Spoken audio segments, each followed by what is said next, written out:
Hey Star Warfare boys, in this video I'm going to be showing you the best and most effective way for obtaining gold and mithril quickly in Star Warfare 2. This is what I always do when I feel like getting some more gold and mithril for upgrading my weapons or buying some new armor.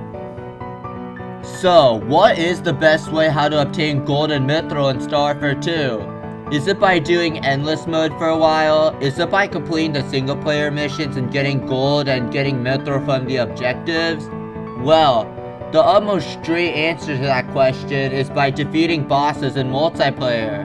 Defeating bosses in multiplayer is the utmost best and efficient way to gain both gold and mithril in Star Warfare 2. Make sure that you wait for 2 other players before starting the boss match, because the more players you have with you, the more gold and mithril you will gain. Also, this sounds like an obvious tip, but try to go for the hardest boss that your weapons and armor can defeat, as you obviously gain more gold and mithril that way. Don't even bother on doing Metal Crawler when you have Argon armor and weapons C233 Bluefire and EGT42 Uranus. You could probably take down Froststone or Cerberus with that combination. Now, one last thing. If you are a higher level where you can do heroic bosses and a low level person joins your boss server, it's best to kick them out. Why? Well, when someone dies in your boss server, you will actually gain less gold, and since noobs are definitely likely to die in heroic mode, you must kick them out and wait for better players to join. But if there is no good players online and there are only low level players online, then it's best to take your chances with them and try to keep them alive by staying close to them and healing them if you have the Higelo Void on you.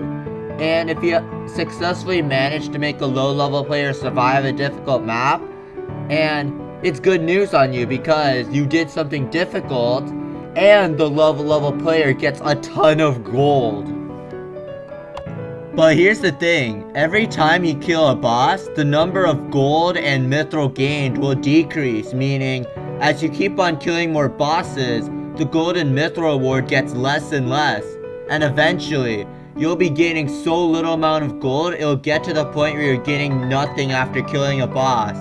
Don't worry, as in the next day, the gold and mithril rewards will go back up to its normal amount. So, if you have killed about 6 to 7 bosses in one day and you want to keep on playing, then the next thing to do after killing bosses is to do survival mode, as the rewards in survival mode do not decrease over time. In fact, they actually increase the more you're playing. And now on to the final thing in this video. One thing that you should always have a habit of doing is watching mithril ads as soon as you start playing Star Warfare 2. You can only watch up to 3 ads per day, and each ad gives 5 mithril, meaning that if you watch all 3 ads in one day, you'll gain 15 mithril.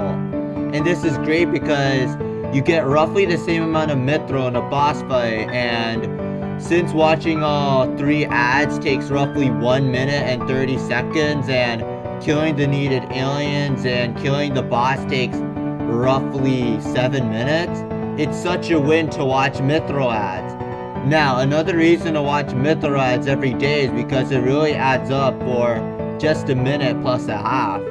If you watch mithril ads for a week, then you'll gain 105 mithril just from watching ads.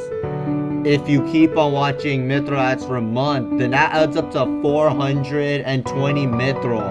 And plus all that mithril you're gaining from the bosses. Now that's the end of this video, everyone. I hope that this video gave you some good tips on getting those 2 precious materials quickly, and I hope that after this video you'll be gaining more gold and mithril quicker than before. Until next time, bye.